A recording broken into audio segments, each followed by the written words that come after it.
Anong mensahe ang kailangang marinig ng mga Taurus sa period na to? Pwedeng nangyayari na itong magiging reading natin or mangyayari pa lang. Kung hindi man para sa inyo, itong magiging reading, di baka para sa someone na malapit sa inyo o sa someone na kakilala nyo mismo. Baka may lumabas na gender mamaya. Gawin nyo na lang energy. Masculine at feminine energy. Pwede rin naman na wag nyo nang pansinin ang gender. Hindi ko masasabi kung anong magiging reading, kung positive ba o negative. Depende sa kung anong mapipick up kong energy.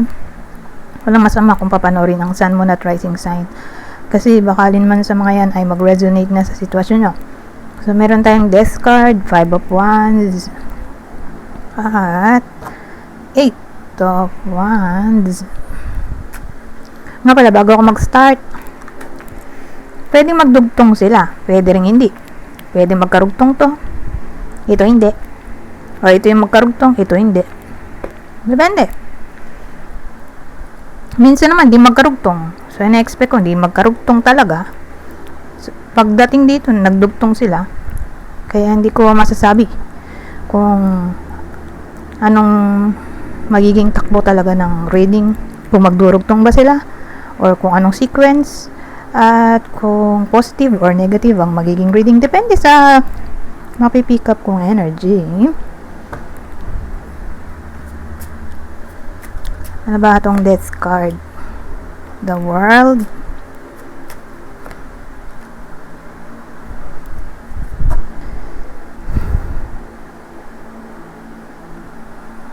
The World, 8 of Swords.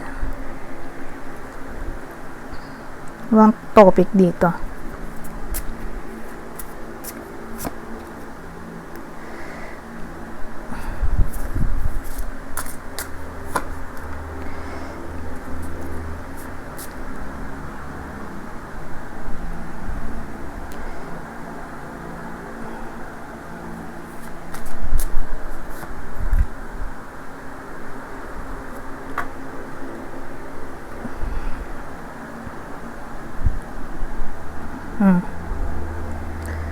So, yung dinagdag natin, Clover, Rider, Bear. Wow. Nagwa-rhyme lahat yun Puro R ang dulo. So, all about ano kaya to? Career, money. Yun ang topic natin. Ang description,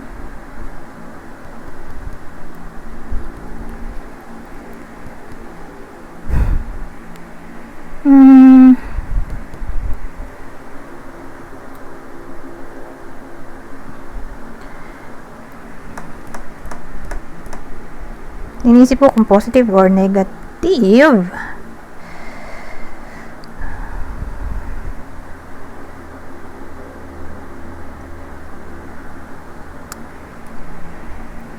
Ang dating sa akin, gusto ko man sabihin positive, pero nagkatalo ang isip ko.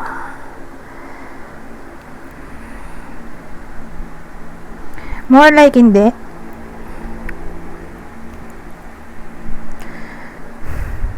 Ang dating kasi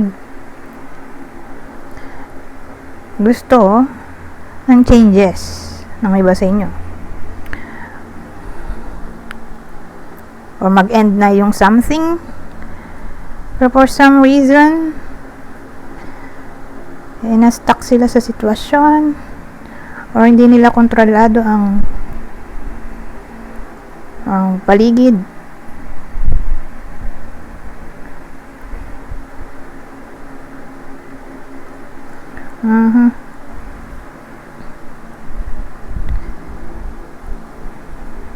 Gusto nila ng progress dito. More like sa work to parang may iba sa inyo. Whether kayo mismo to, person nyo, or someone na malapit sa inyo. Ang desire niya ay mag-improve ang salary niya or ma-promote.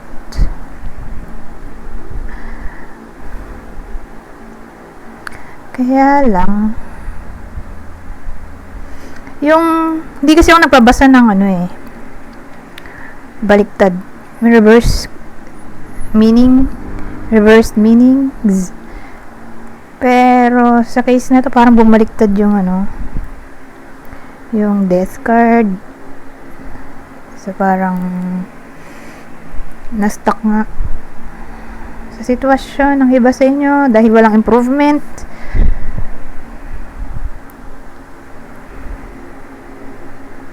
Pero yun ang gusto sana mangyari ng iba sa inyo. Ma-promote, magkaroon ng increased salary, pero parang malabo pa sa ngayon. Hindi naman necessarily imposible, pero hindi pa sa ngayon. So, ang dating.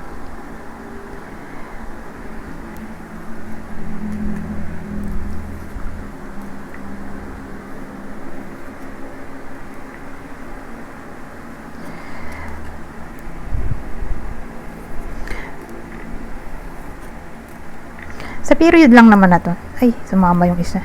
Sa period lang naman na to. Hindi naman siya forever. Sa bagay, mahirap din kasi yung ngayon. Mag-promote. Di ba may global crisis? So, sa panahon ngayon, gipit ang lahat ng tao. Ganon din ang mga nasa company, pabrika. Hindi pa nila maiisip yan sa ngayon na mag-promote ang mga tao dahil nga nababawasan din kita nila, lalo na yung mga apektado. So, sino ba yung mga apektado? Yung mga gumagamit ng LPG, gasolina, halos lahat naman. Pero mas common dun sa mga trabaho na ang main na tool gasolina, LPG.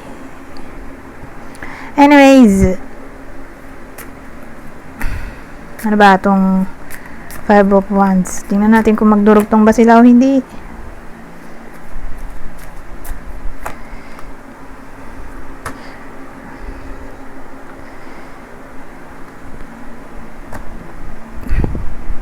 So, dito money career, no?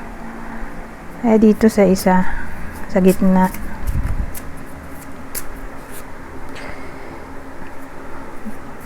Five of Wands.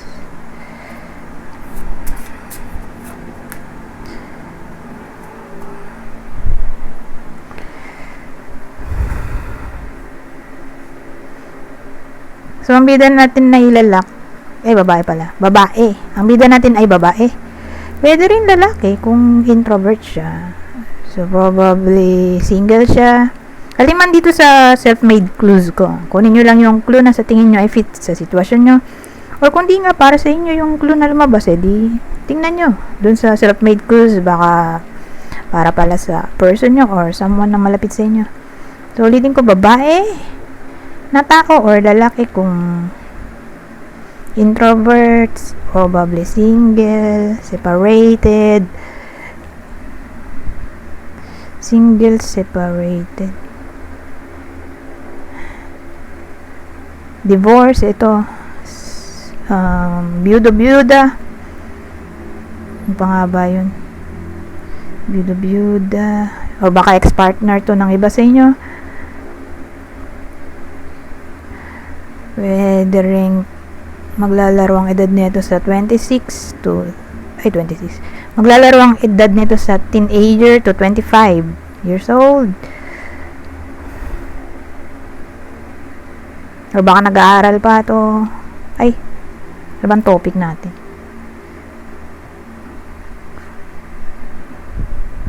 So, kung hindi to trabaho di baka nag-aaral to?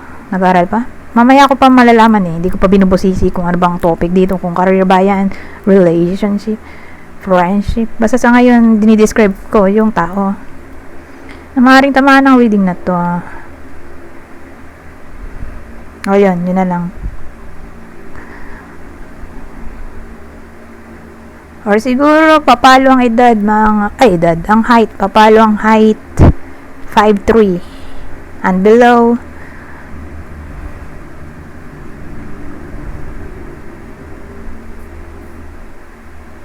Ano to? 5 of Wands. Parang nagkagulo dito, no? Ba topic dito?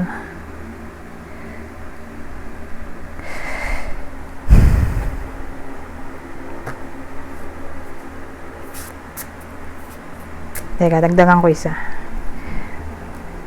Isa pa. Nick.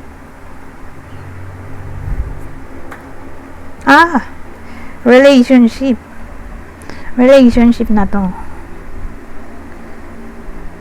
Pero single to. Relationship. Oo nga, pwede rin naman kung mag-ex. Pero tingin ko, ano to? Separation reading.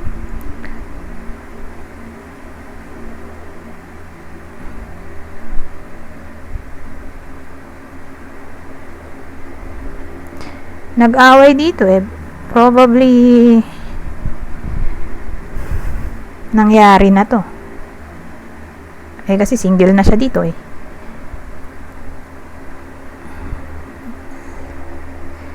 So, mukhang ano siya. Separation reading. So, yung reconciliation, malabo pa sa ngayon dahil ayaw niya makipag-usap.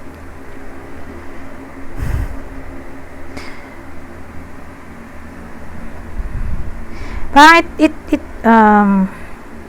itong kinukwento ko na tao, siya yung may desire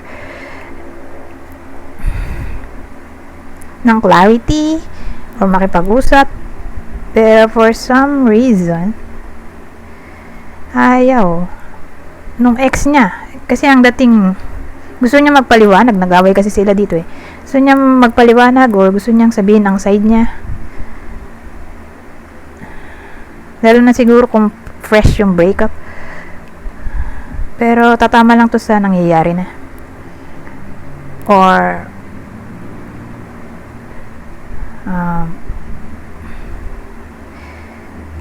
long distance sila, relationship, or foreigner yung partner, ex-partner. Yun yung mga clue natin. Or nasa abroad, may isa sa kanila nasa abroad, pero again, isa lang ang direksyon.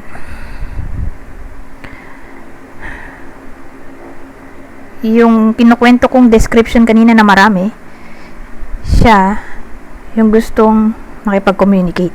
Yung ex-partner niya ayaw.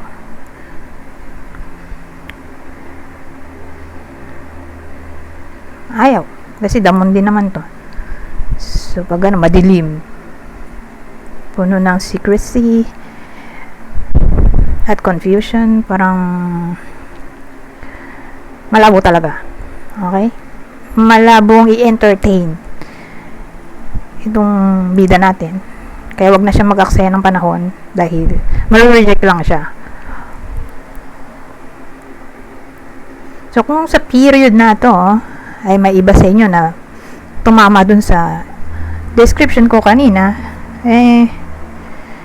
wag na siyang magbalak kung sakaling maka-feel siya ng desire na i-communicate yung ex niya, wag nga muna ngayon. Dahil ma-reject lang siya or hindi siya replyan or isi-sin zone lang siya or worst case scenario ay i-block. So sa ibang panahon na lang siya makipag-communicate or else masasaktan lang siya. Okay? So whether kayo mismo to, kasi nga, di ba may description ako. Whether kayo mismo to, ito yung ex nyo.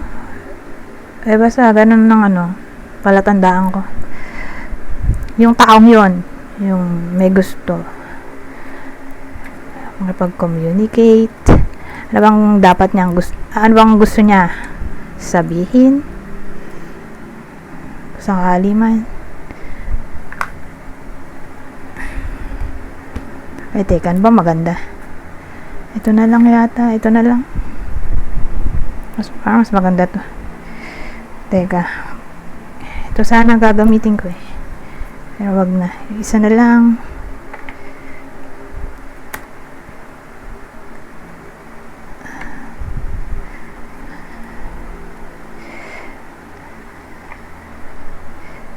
Teka lang. Hindi ko na mabalik. Ay. So, game.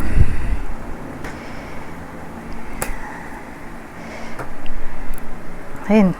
Natumba na. Teka lang. Ano bang gusto niya sana sabihin?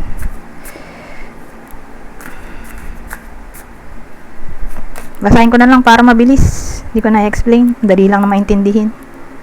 Dahil basic English lang to. So, kunin nyo lang yung mensahe na sa tingin nyo ay fit sa sitwasyon nyo. Dahil iba-iba naman ang cause ng naging conflict.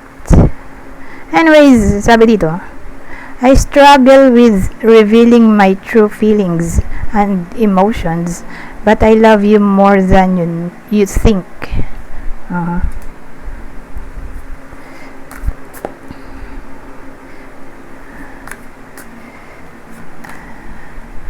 Eto, I get scared for being honest with you. At ang huli, we both need a time to heal. Baka ito na yun. Ito na yung mga mensahe na maaaring sabihin niya. Okay, ng taong tong kinukwento ko. Kasi ang dating parang may gusto siyang sabihin. So, more like yan yun. Gusto niyang sabihin. Pero di, nakasya. Paano ba to? Teka lang. Masigip kasi dito sa place ko eh. So, ayusin ko lang yung mga nagamit kong cards.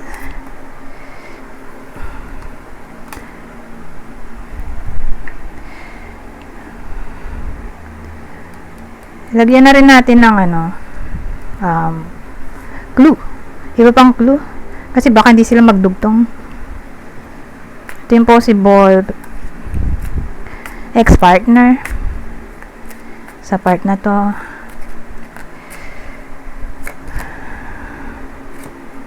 So, possible partner ng Taurus sa reading na to, ex-partner, ay Capricorn, isa sa air sign, Gemini, Libra, Aquarius, or Scorpio. So, ulitin ko, possible ex-partner ng Taurus sa reading na to, Capricorn, isa sa air sign, Gemini, Libra, Aquarius, or Scorpio.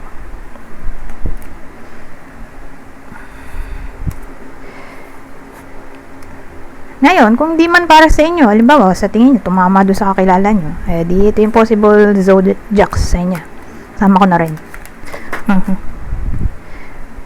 So, ito yung possible zodiac sign ng kakilala nyo.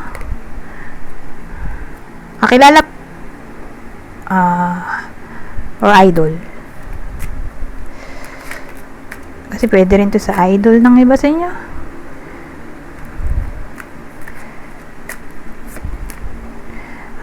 Sagittarius, Libra, Leo. Sagittarius, Libra, Leo.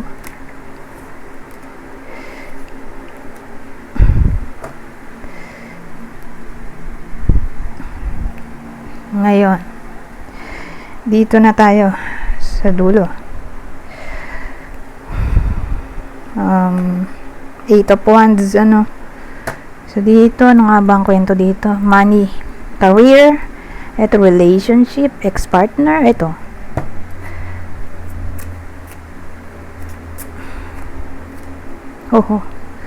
Five of Swords.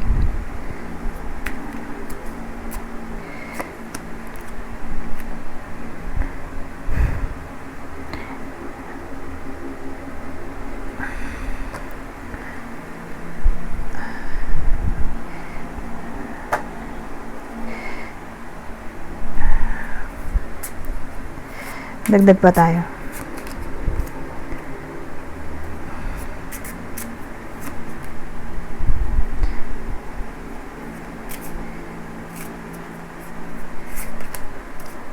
Ano ba yan? Sabihin ko sana ito yung bida eh. Pero may lalaki dito. Buti na lang di ko sinabi to.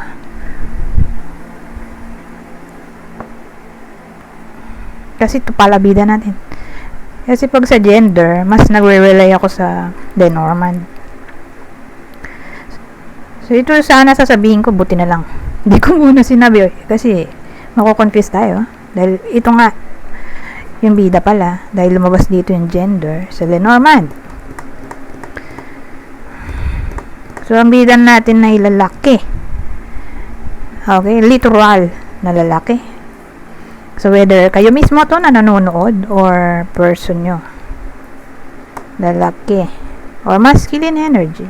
Kasi may iba pang gender, di ba? Kaya doon tayo sa ano, makaka-relate ang lahat. Kasi paano kung pare silang lalaki? Eh di doon sa masculine energy, ha?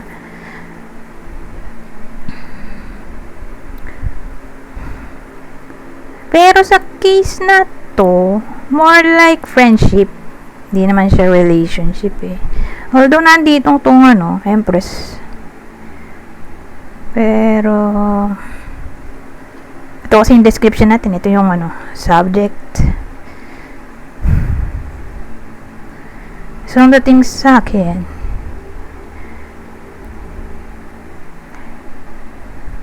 may tendency ng reconciliation.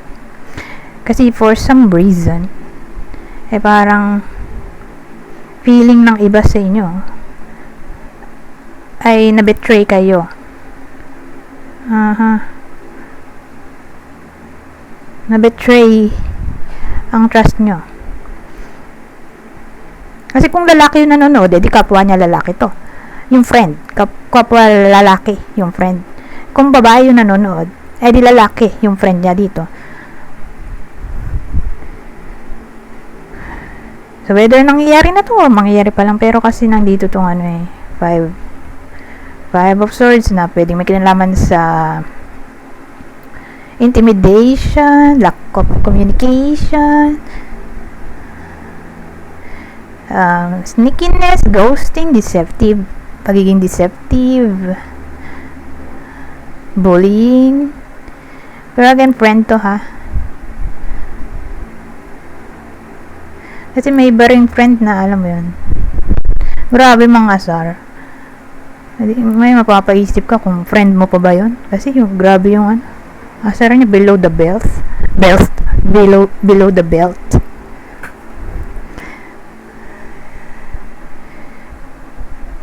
May pagkaano kasi yung tao dito sarcastic or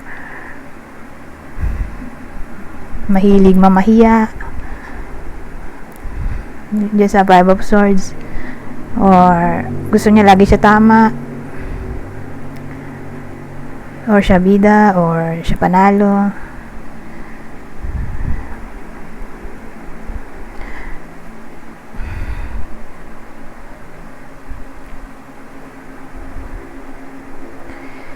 So dito ang dating sa akin, magkakaroon ng peace sa Empress.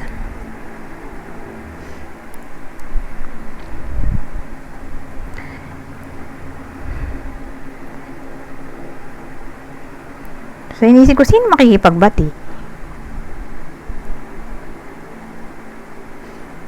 Since ito, lumabas, lalaki. Dito rin yun. Siya yung makikipagbati.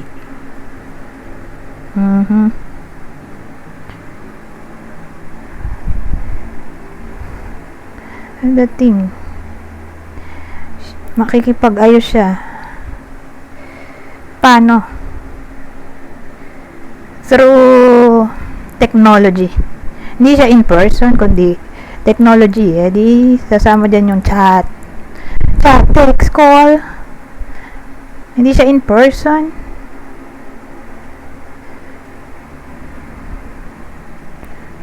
So, yun. Pero more like tatawag to.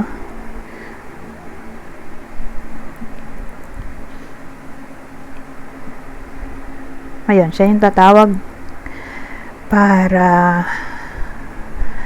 makipag-ayos. Magiging mabait na siya dito sa Empress. So, from sutil, pasaway, ito, nag-behave na siya sa Empress. At ayun, bigla na lang niya may isipan makipagbati. Kasi initiate din to eh. Initiate communication. Eto, yung lalaki.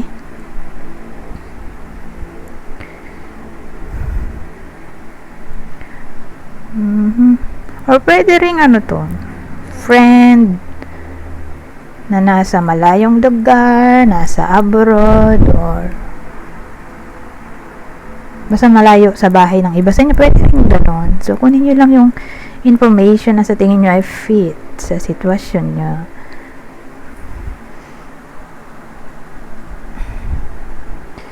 Kaya siguro hindi in person kasi malayo pala siya. Kaya pala call. Call, text, chat, di ba? Call, text, chat, video call. Pero more like call to.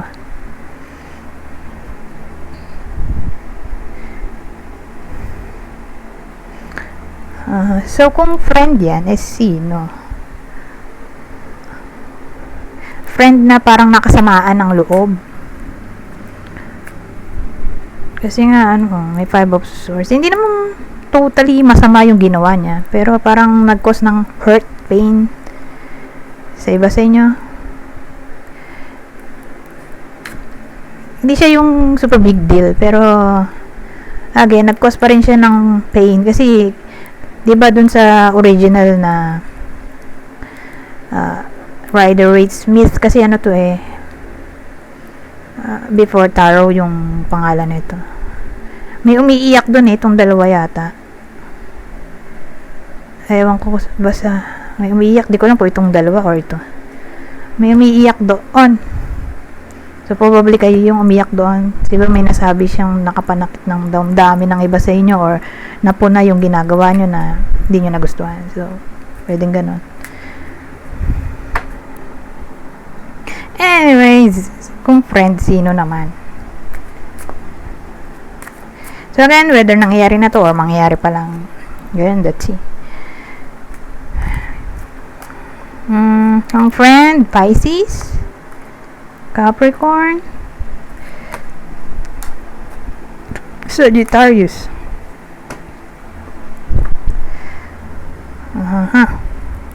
So ulitin ko, ang possible friend na parang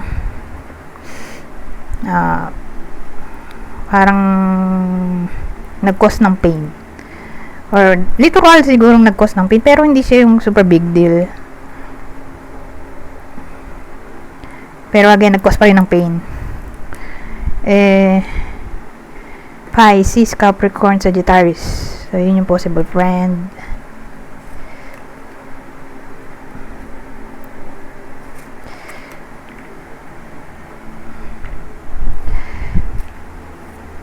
Di sila nagdugtong, no? Buti na lang nalagyan ko agad ng zodiac sign dito sa part na to. So, again, yung naging topic natin ay money, career. Eto, ex-partner. Dito, friend. Di sila talaga nagdugtong. Anyways, dito naman tayo sa susunod. Ano pang masasabi nito?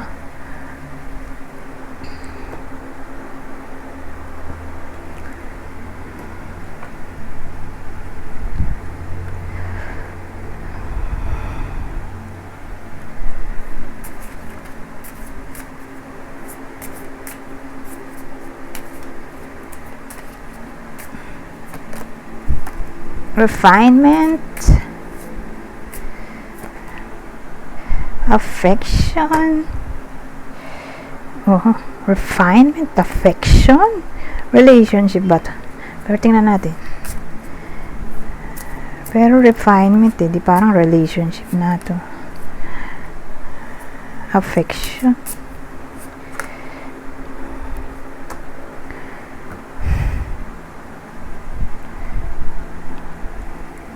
Oo, relationship to.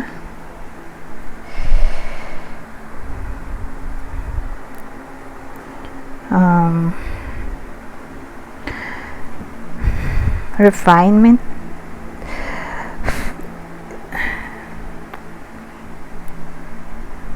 Mag-lovers sila eh. Kung baga may isa sa kanila na parang nag-bring ng chaos sa relasyon. Or kundi literal na chaos, di cause ng sadness, confusion,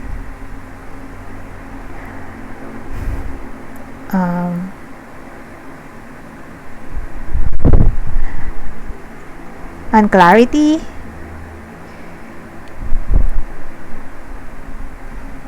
sabagay confusion na rin, or difficulties na lang siguro. Ngayon,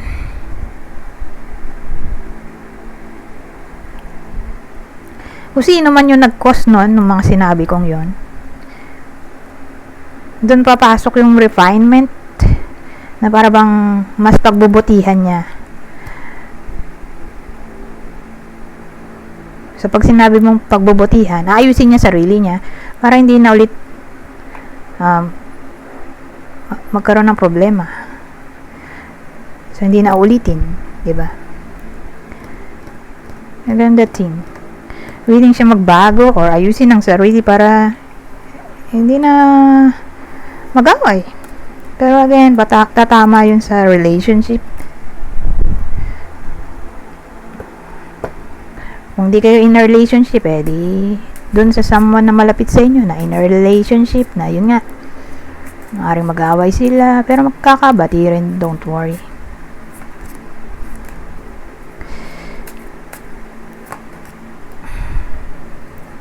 Kasi hindi na natin lalagyan ng zodiac sign. Yung possible zodiac sign ng kakilala or person. Kasi nandito na tayo sa sa part na to. Hindi na to tarot. So extra lang to, or general prediction. Kaya hindi ko na siya lalagyan ng ganoon para mabilis, since 33 minutes na tayo. Ritual gratitude, ano to? Ritual? Ang corn pala ay ritual, Hindi ko na nalaman na pang ritual pala ang corn. Oh, itong pink rose gratitude, di expected na yan. Pero yung corn, di ko inakala ritual. Ritual gratitude, parang ito lang din yun Gratitude. Ritual employment. Ano kaya yun? More like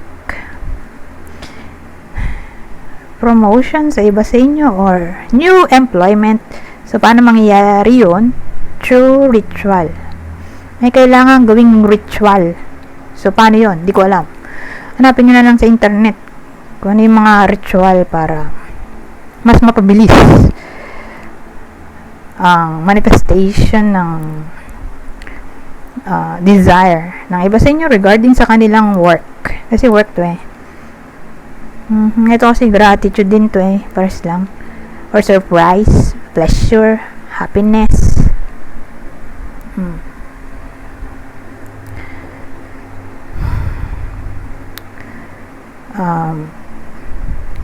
Ganun the thing.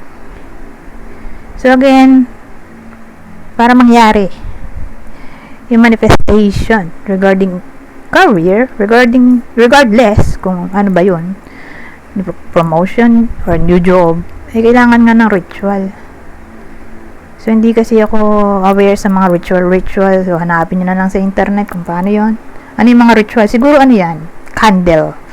Yung green candle, yun lang alam ko kasi pang money yun iba pa yata sa career. Ang alam ko lang money, green, abundance ewan ko sa career. Anong kulay yon? So again, yun yung isa sa alam kong ritual. Magsisindi ka ng kandila. So again, kayo na maghanap sa internet at masakit ang ulo ko. Wala na akong maisip.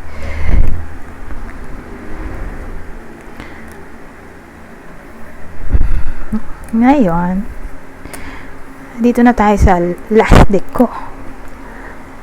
So sa part na to, babasahin ko na lang para mabilis. Kunin nyo lang yung mensahe na sa tingin nyo ay fit sa sitwasyon nyo. Bale, general prediction na to. General advice at prediction na to sa period na to.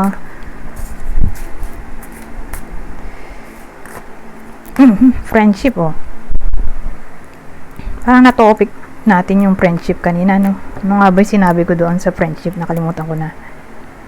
But again,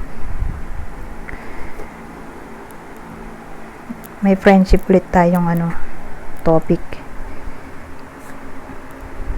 So sabi dito, friendship, make a date for a play day with one or more friends.